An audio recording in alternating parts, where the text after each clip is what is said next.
Alors, dans l'actualité, oui, quand on veut parler trop vite, dans l'actualité de cette avant-dernière journée du mois d'octobre, eh bien, d'abord, on va vous montrer des images de cet incendie qui est arrivé hier aux alentours de midi moins 10.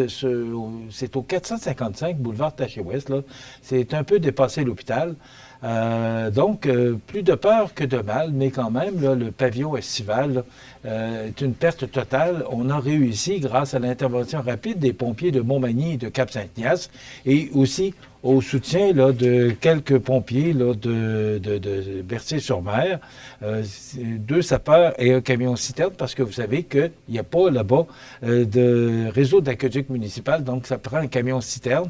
Alors, imaginez-vous, là, qu'on n'a pas beaucoup de temps pour éviter des dégâts quand même importants.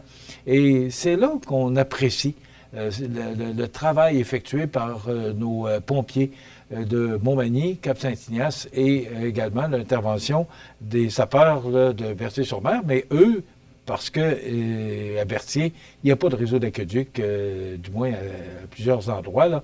Donc, on doit procéder avec un camion-citerne. Donc, c'est une des spécialités là, de Berthier-sur-Mer. Alors, on est venu porter main forte là, aux pompiers de Montmagny et Cap-Saint-Ignace et on a réussi à circonscrire les flammes là, très rapidement. Donc, bravo au travail de ces pompiers parce que un pavillon qui est collé sur la maison, si on n'intervient pas rapidement, bien, on risque d'avoir de sérieux problèmes parce que là, l'incendie peut se propager très rapidement à la maison et là, bien, ça fait des dégâts quand même très importants.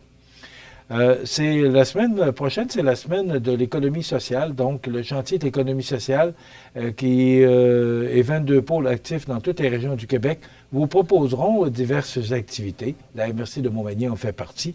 Donc, c'est entre autres, il y a la coopérative de solidarité des Choux-Gras Saint-Damien-de-Buckland qui aura une activité le 15 novembre prochain et probablement qu'on va apprendre qu'il va y avoir d'autres activités dans le cadre de cette semaine de l'économie sociale qui se déroulera à compter de la semaine prochaine.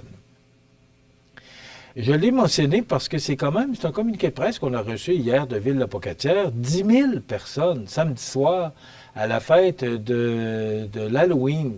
Et c'est fêté et souligné de belle façon à la Pocatière. Ça fait 18 ans que ça dure. Je ne sais pas si vous vous souvenez, à un moment donné, je ne me souviens pas de son nom, mais c'est un jeune homme là, qui faisait un genre de circuit là, qu'on pouvait, à travers un champ, là, c'est malheureux parce qu'il a arrêté, mais les réseaux de télévision, au niveau national, là, Labyrinthe, voilà. Donc, et tout le temps qu'il mettait là-dedans, là, mais c'était quand même très, très recherché et couru parce qu'on marchait à travers les champs, là, et les champs avec l'herbe qui était tellement haute, là, il semblerait que c'était tout un défi de pouvoir circuler à travers ce labyrinthe-là. Malheureusement, il a cessé ses opérations, mais l'Halloween, le fait de l'Halloween à la Pocatière a poursuivi ses activités. Ça fait 18 ans. Et c'est 10 000 personnes, c'est du monde, ça. On sait qu'à la Pocatière, dans la période où le cégep est en opération, c'est aux alentours de 6 000 personnes. Donc, il y a beaucoup de monde autour qui se sont joints aux Pocatois pour souligner cette fête de l'Halloween. Une belle fête qui s'est déroulée à la Pocatière. Ça a commencé mercredi passé, le 23, et ça s'est terminé samedi dernier. Donc, belle activité et on croit bien que ça va revenir pour une 19e édition quand on voit le succès que ça remporte. Il y a beaucoup de choses à vous mentionner. Et pourquoi on vous a parlé des campings du Québec? C'est qu'on a appris hier par un communiqué de presse qui nous a été mis par Camping Québec que le camping des Aunais à Saint-Roch-des-Aunais a remporté le 3e prix du titre du camping de l'année 2024. Campagne, ça s'appelle le titre camping de l'année Lucier 2024.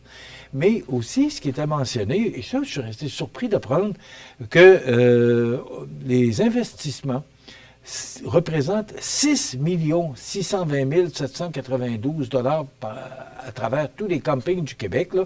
On sait que le camping Pointe-aux-Oies, que le camping des Érables investissent à chaque année des montants importants là, pour améliorer leur camping, pour aussi pouvoir mieux recevoir la population. C'est que le camping des Érables a procédé il y a quelques années là, à l'agrandissement de son terrain.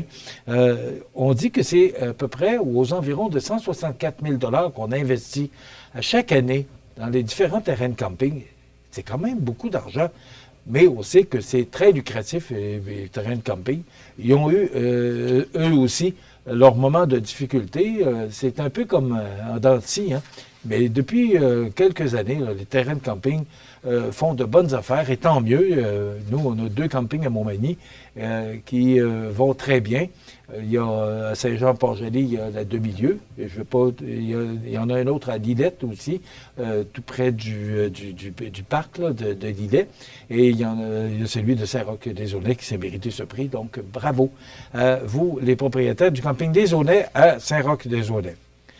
Et à travers toutes les nouvelles, parce qu'elles ne sont pas toutes bonnes, les nouvelles cette semaine, c'est comme ça, on nous disait et on nous apprenait qu'il y avait un projet dans l'air d'un TGV reliant Québec et Toronto qui serait dans les plans.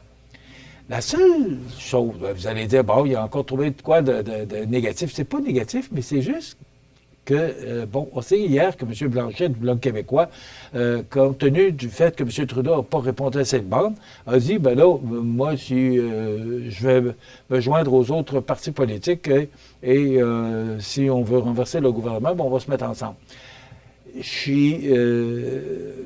La seule question que je me pose, c'est que ça a été annoncé par le gouvernement fédéral, ce projet-là, et ce gouvernement fédéral-là pourrait être défait au cours des prochains jours, voire des prochains mois. Sauf que là, tout est dans les mains de M. Singh, du NPD, et des reportages que j'écoutais hier sur les réseaux nationaux mentionnent que pas sûr que M. Singh pourrait être intéressé actuellement à se lancer dans une élection.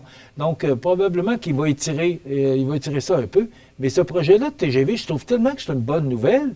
Mais si M. Trudeau est défait aux prochaines élections, ça peut être n'importe qui peut être défait, là, mais je dis si, est-ce que ce projet-là va tenir debout avec M. Poilievre ou avec les autres élus? C'est une histoire à suivre, mais quand même, c'est une bonne nouvelle.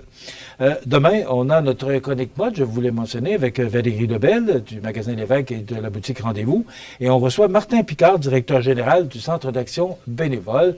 Alors, c'est nos invités pour demain. Je vous souhaite de passer une excellente journée. À demain.